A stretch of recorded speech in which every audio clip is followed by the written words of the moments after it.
He was their protector. They looked up to him.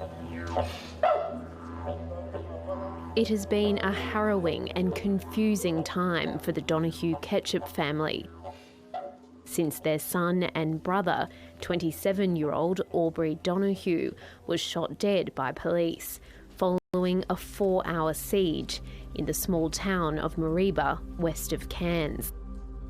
We want justice for Aubrey because we want the truth, because we know as family that he was ready to turn his life around. He was a good boy, a good young man. He's had his days, like everybody does, but he deserves justice.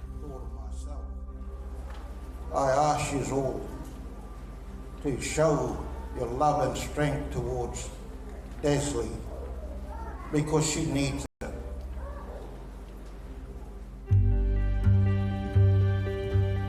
On a Saturday morning in March, police were called to a home responding to reports a man was threatening self-harm and wouldn't allow his female partner to leave. The first thing, how many hours they were there for, I should have got called up, and he's got a twin brother. He would have listened to either one of us or his sisters. He'll always listen. But this day, I don't know why I never got called.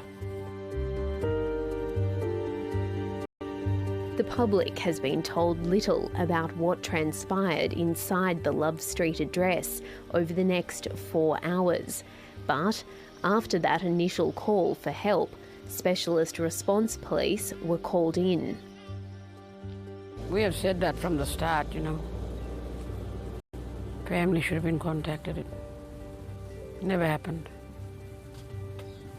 Never happened. Initially, police said Mr. Donahue was shot because he came at officers with a knife. It's alleged that the man was armed with a knife when he advanced towards police.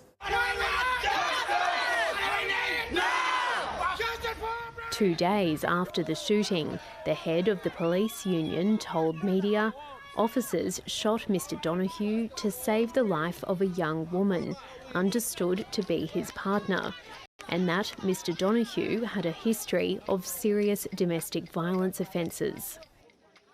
All police involved in this matter performed professionally, responsibly and with great restraint. Police only acted when it was clear that the life of an innocent hostage was in jeopardy. That's what police do. They put out there what's in the best interest of the police. Hopefully the inquest will bring to light and narrow down why there was a decision made to end Aubrey's life. I often look at police shootings and, you see the police union president come out within hours and, declare that the shooting's fine, there's no issues. I have problems with that because the investigation's ongoing, and I don't think it does anything to public credibility when you have a union official coming out making those kind of very strong comments, defensive comments, so early in the process.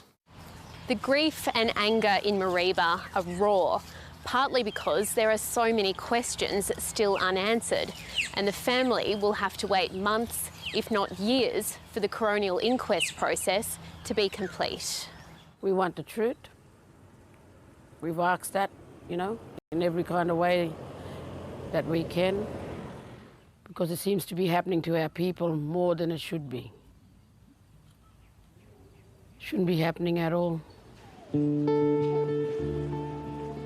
The officers who shot Mr. Donahue were members of an elite unit who assist with high-risk incidents.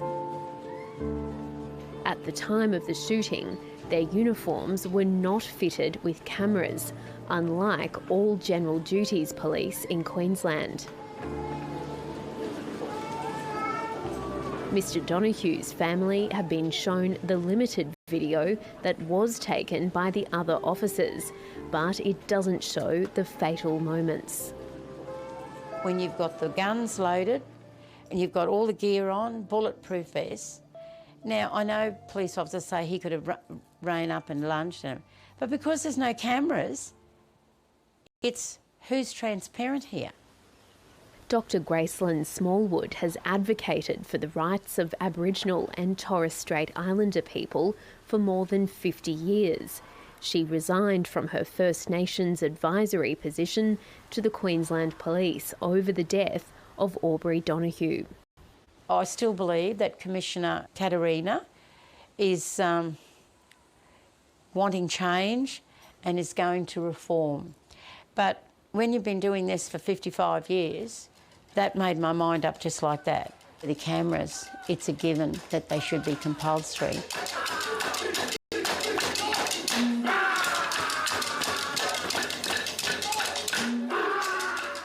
Queensland Police told 7:30 the rollout of body-worn cameras for specialist officers was due by the 31st of March and has now been completed.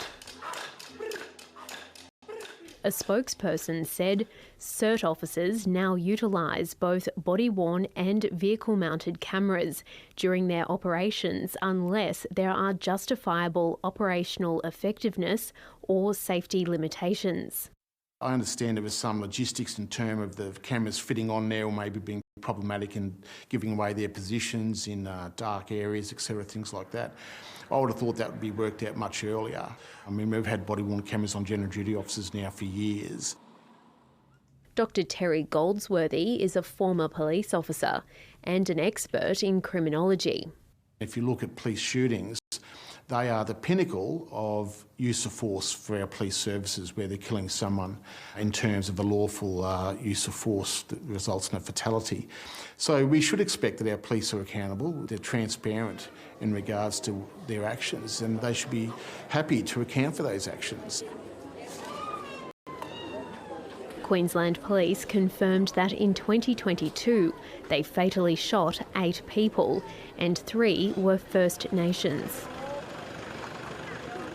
Things need to change, and that has to start from the top. They need to start to change the way they do policing.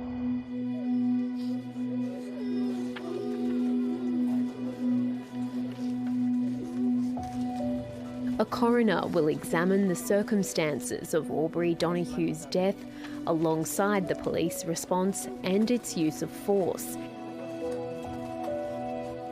Neither the police or the union would answer questions from 7:30, citing the upcoming inquest. And it may be a justifiable homicide. The next question is, was it an avoidable homicide? Did you need to be in that proximity? Did you need to go into the house? What was the threat level that caused you to interact in that manner? They're all questions that the coroner will ask and be seeking answers to. Justice is all I want for my son. It's not going to bring him back, but I just want justice for him.